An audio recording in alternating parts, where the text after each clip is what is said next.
Kuzusangpo. Bhutan e-learning project welcomes our children to this lesson. I am Tandinbida. This lesson is an English lesson for Key Stage 4, grades 9 and 10.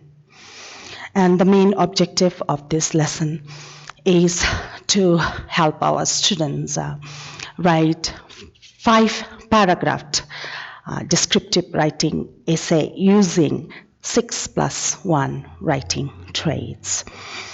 I have specially incorporated these traits in today's lesson because I want my students to become an effective, passionate, and self-assessing writers.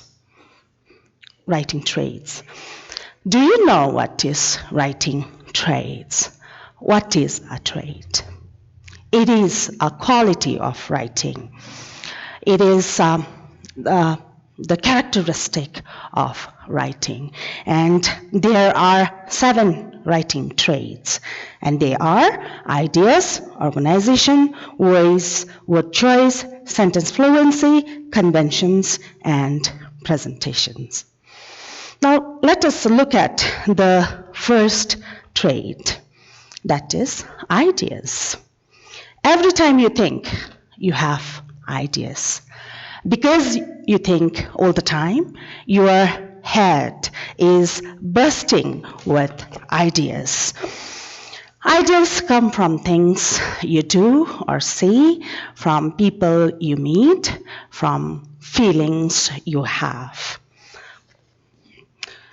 And the first and foremost thing you need to have when you write anything, be it descriptive, be it narrative, be it argumentative, you need to have ideas.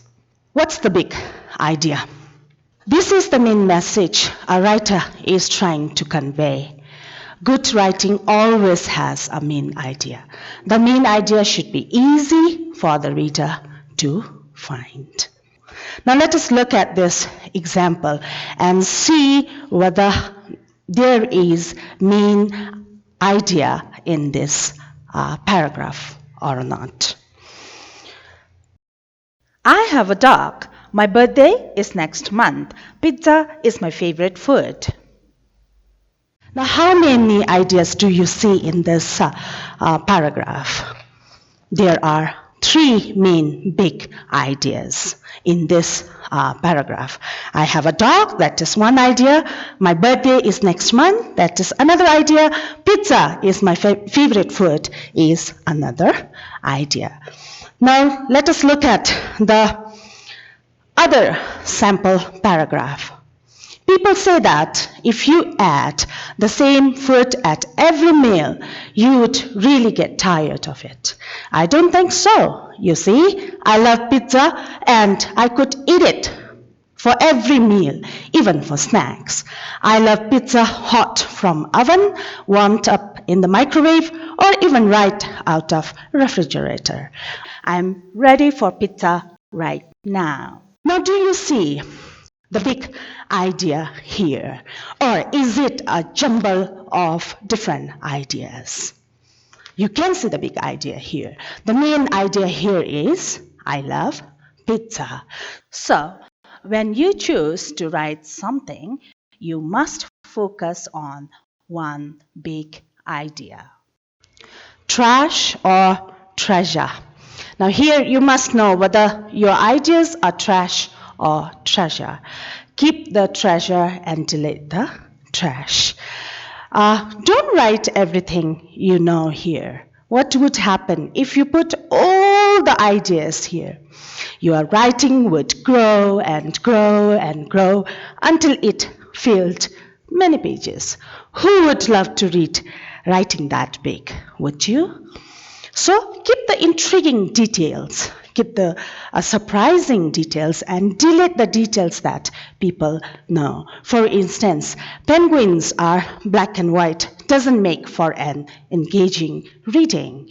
Everyone knows penguins are black and white. Why do you have to tell them that they are black and white? Now, the second trait is organization. Organization is logical and effective presentations of idea. Now, did you ever look in your cupboard and say to yourself, I would better get this place in order? You may have everything mixed up there. The shirts, the trousers, the socks, and the underwears all together. It's hard to find what you want, isn't it? Now, organization in writing is pretty much the same. Here, you need to organize your ideas in logical order. Take, for instance, the menu in the restaurant. The menu is easy to read because all the foods that are alike are grouped together. Drinks in one section, main dishes in another section, snacks in another section. Now imagine how hard it would be if you find all the foods mixed up together. So that is what bad organization does to your writing. It confuses the readers. Now, how do you organize your ideas? By beginning your writing with an interesting lead or hook. You must have a strong lead or hook to grab the reader's attention and to make them keep reading your essay. Now, what happens? Let's say, for instance, you are reading a book and you find the start of the book very dull and boring. Do you keep reading the book? No, right? So that is what your hook or your lead does to your writing. It grabs your reader's attention. Let us read the sample paragraph and then see whether it has interesting hook or the lead. My name is Tandin, and last summer, my dad Karma, who is a doctor, sent me to the shop for some rice, tomatoes, and potatoes. I bought the stuffs and came back. Do you think the hook is interesting? Obviously not. Now let us look at this paragraph. I climbed up on my bike while my dad held onto the back. As my dad gave me a push, I knew something was different, but I didn't know what until the bike was really rolling. The wheels were gone. Now, do you find this hook interesting? Yes, this would really, make the readers read more. The next is staying on topic. Once you have decided what you're going to write about, stay on topic. Don't wander. If you wander, you will make your readers confused. And the last, writing strong conclusion. Now you have written an interesting lead or hook. You have logically ordered your ideas. Now all you have to do is write a strong conclusion and your essay. Remember, but there is a difference between ending and stopping. You cannot just abruptly stop writing your essay. You have to conclude your thought. Wrap up all what you have said in your conclusion. The third trait is voice.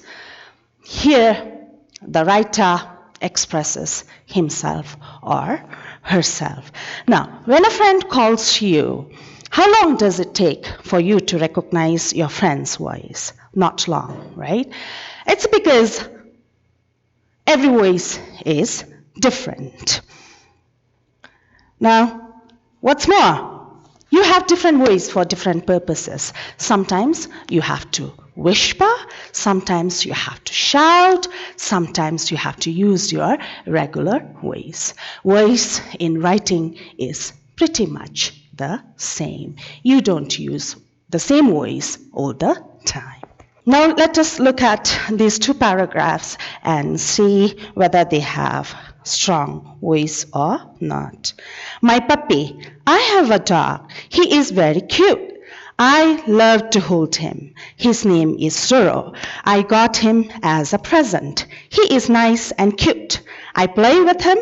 Zorro is black and white. He is a good dog. Now let us look at the other paragraph. Dance. I dance all the time. I guess it is in my blood. Sometimes I think, why walk when I can dance? Even before I could stand, I would dance with my dad. He would hold me in his arms and sing to me as we bounced and trilled around the family room. When the music stopped, I would yell, "More, Daddy!" again.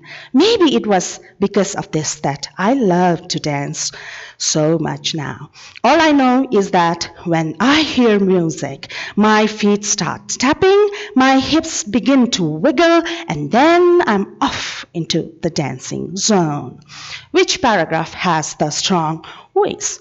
Obviously, the second one. Now, when you write, it is important for your voice to come through clearly. Make readers feel what you feel. Make readers think what you think. Here, in this paragraph, in this second paragraph, we can really feel what she is feeling. The next trait is word choice. The language writer chooses to express his or her ideas. Effective words are clear, precise, and descriptive. Now, words are tools of writing. Just as the painter uses the paint and potter uses the clay, writer uses the words, but not all words are alike. Good writers are choosy. They choose the best, the strongest words to write there, to get their ideas across. Now look at this. Wanted verbs with muscles. Suppose you are a writer and you're trying to describe a girl who can run faster than anyone else. Now here, you must choose your words carefully. The verbs like bolted, sprinted would tell more about the girl's speed than just saying she ran fast. Painting word pictures. Using words that connect to your senses of sight, hearing, smell, touch, or taste. They are called as sensory words. If you use sensory words, you will paint that vivid images in the reader's mind. For instance, take the example of the sense of smell. For instance, you mentioned about perfume. You mentioned about gasoline. The readers can just about smell them. That's powerful. So whenever you write a descriptive essay, you try to use sensory words. Cut the chatter. Now, sometimes our writers get little carried away with words. Maybe they don't want to leave out any words, so they try to squeeze in all the words, and this makes their writing some sort of like a bullfrog. Let us look at this example. At all times, no matter what else you carry on your adventures, you have a bag for garbage in your gas-powered vehicle. Now that is wordy, isn't it? And you are also not able to figure out what this really means. It's confusing you. Instead, the writer could have just said, always carry a litter bag in your car. Now, the next trait is sentence fluency. Sentence fluency is the rhythm and flow of language. Now, can you think of things that flow, that move smoothly with a kind of rhythm and grace?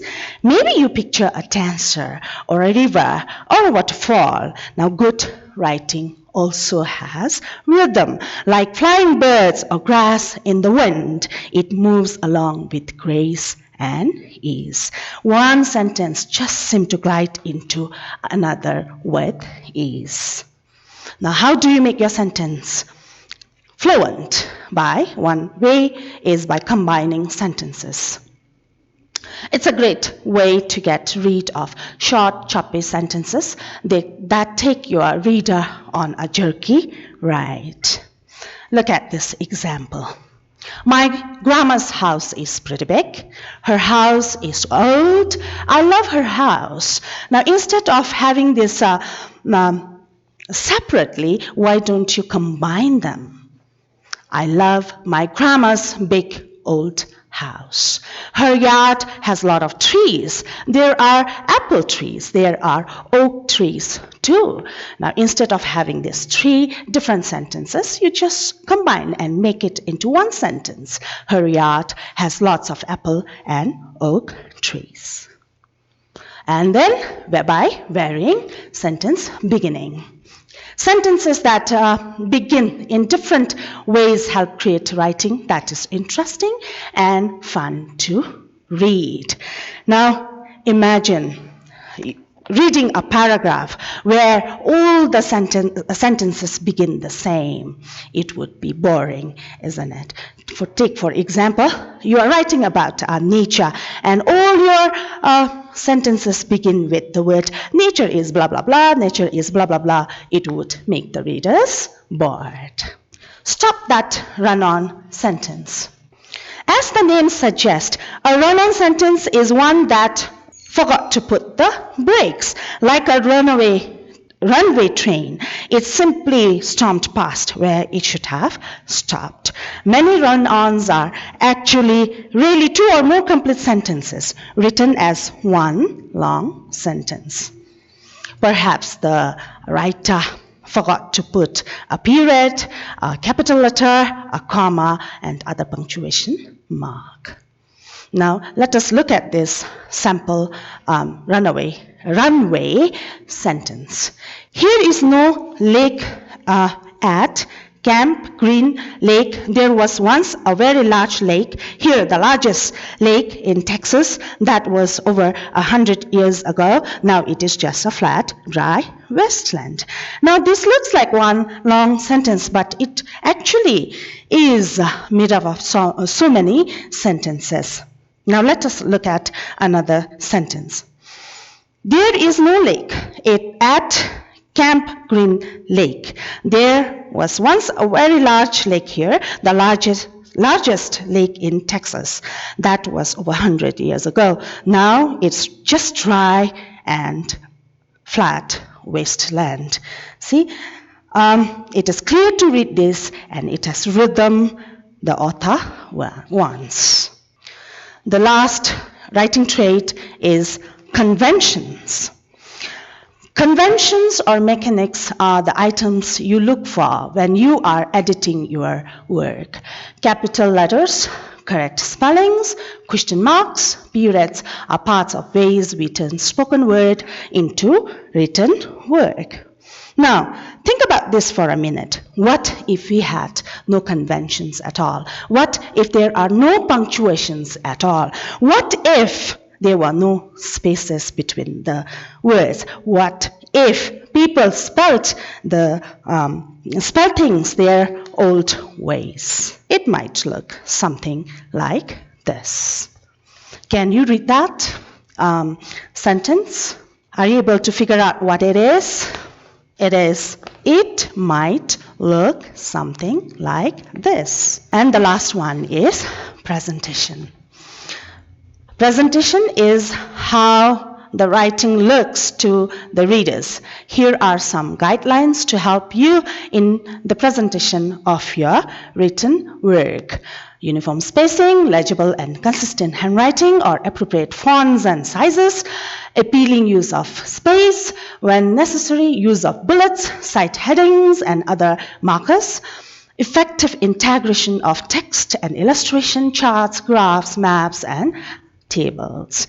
Let us say now you have a beautiful writing. You have used all the writing traits in your writing.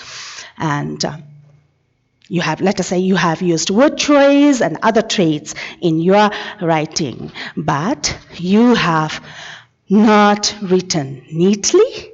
Let us say you have not maintained that paragraph. Your spacing is not good. What happened to you? What happens to your writing? Because your presentation is not good, no one would love to read your writing. So presentation is also important. Now that comes to the end of writing traits. Let us look at descriptive writing. What is descriptive writing? In descriptive writing, we describe a person, thing, place, emotions, or an event. In descriptive writing, we do not tell about something or someone. If you tell, then that becomes narrative. In descriptive, you have to show. For instance, her eyes were blue. Her eyes sparkled like sapphires in the dark. Now, which one is descriptive sentence? The second one, right? Because the second one shows the writer. Because the second one helps the reader to create that mental pictures in their mind. Her eyes were blue is narrative. And by using specific details that paint a picture, how do you do that? By using sensory details. Structure in descriptive writing is pretty much the same like other writings, narrative and other writings. We have 5 paragraphs. The first paragraph is introduction, and in introduction we include thesis statement, and then we have 3 body paragraphs of supporting details. Then finally we have conclusion. An introduction has 3 parts: attention grabber, summary, and thesis statement. Let us say we are writing an essay on the topic thunderstorm. Our topic is thunderstorm. Now what you must do here is you need to have a good attention grabber. First sentence of the introduction designed to draw and hold the reader's interest. We already looked at this in the writing traits. For instance, Mother Nature isn't always peaceful and calm. That is our first sentence for the essay, Thunderstorms. Then you need to have summary, 2 or 3 sentences which supports the first sentence. Example, sometimes she flexes her muscles. This is a time when you do not want to mess with Mother Nature. And the most important part of your introduction is thesis statement. Thesis statement is the heart of your essay. Thesis statement, if you have a good thesis statement, it will guide you. It will be easy for you to write the rest of the paragraphs. Thesis statement is the central idea of your essay, and the reasonings are reflected in the body paragraphs. And here in the thesis statement, you have to narrow down and try to be specific. For instance, here, see, from the Mother Nature, we have narrowed down to thunderstorms are a scary example of this. Now we come to the body of the essay. There are 3 body paragraphs containing supporting details about main features of thunderstorm. Now, because we are writing about thunderstorm, and because our thesis statement is like thunderstorms are scary, now you have to see, we have that scary tone in this essay. So you have to maintain this tone throughout your essay. And then Because it is about thunderstorm, you have to decide. You have to make your paragraphs on the features of thunderstorm. Here, the first paragraph, thunder. Let us read the paragraph and see whether it is narrative or descriptive. The thunder rolled like fury of gods. It tumbled through the darkened clouds, spreading out into the night. The deafening noise engulfed the earth. It is a descriptive writing, right? Now let us look at the second paragraph. Second paragraph is about lightning.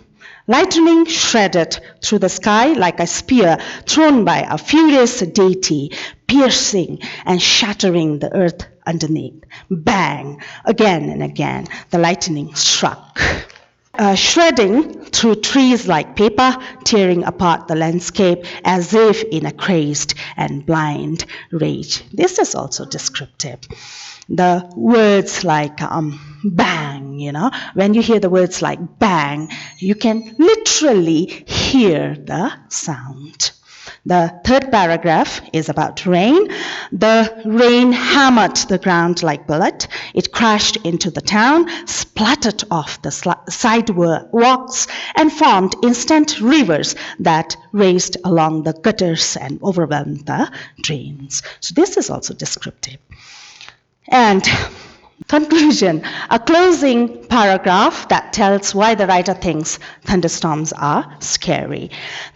The storm, more wicked than any living memory, destroyed anything and everything, avenging the forgotten. It was as if the black gates of hell had been opened. It had been the fiercest storm that had ever hit the ground.